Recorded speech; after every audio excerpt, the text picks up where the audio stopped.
Hello， 大家好，我是 Jen， 今天来制作花生酱巧克力球。我们需要2杯的花生酱，倒入一个大碗里，加入1根的黄油，大概是8汤匙，放微波炉里加热1分钟，加入糖粉2杯，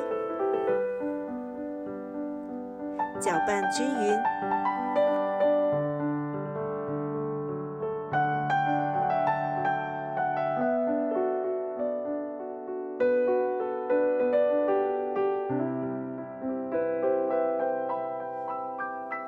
直到把糖粉和花生酱和黄油都全部混合在一起，这样就可以了。用刮刀刮下碗的边边，先放一边备用。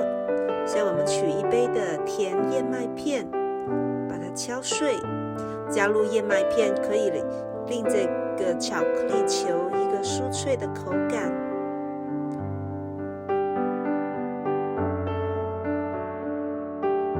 加入到面糊里面，搅拌均匀。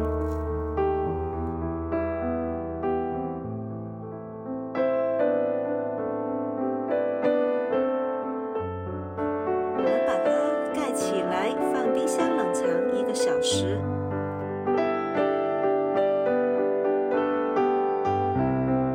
先我们把花生酱的面糊分成小面团剂子，搓圆，像搓汤圆一样。这个时候动作要比较快哦，因为黄油融化得非常的快，手的温度会把黄油都融化了。这样搓好的面团，我们再把它放回冰箱冷藏。先来准备巧克力酱，在一个大碗里倒入黑巧克力2杯，您可以用其他的巧克力哦。加入2大汤勺的椰子油，您也可以使用蔬菜油，隔水加热，把巧克力煮融化。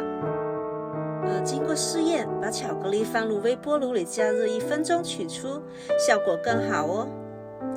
这样巧克力酱做好了，用叉子取一个花生酱球，蘸到巧克力酱里面，滚动几下，捞出来放回盘里。如果巧克力酱太浓稠的话呢，您可以把它再放回微波炉，再叮个10几20秒。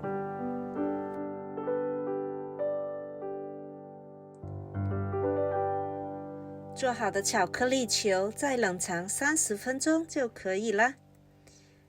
非常漂亮的巧克力球，花生酱巧克力球就做好了。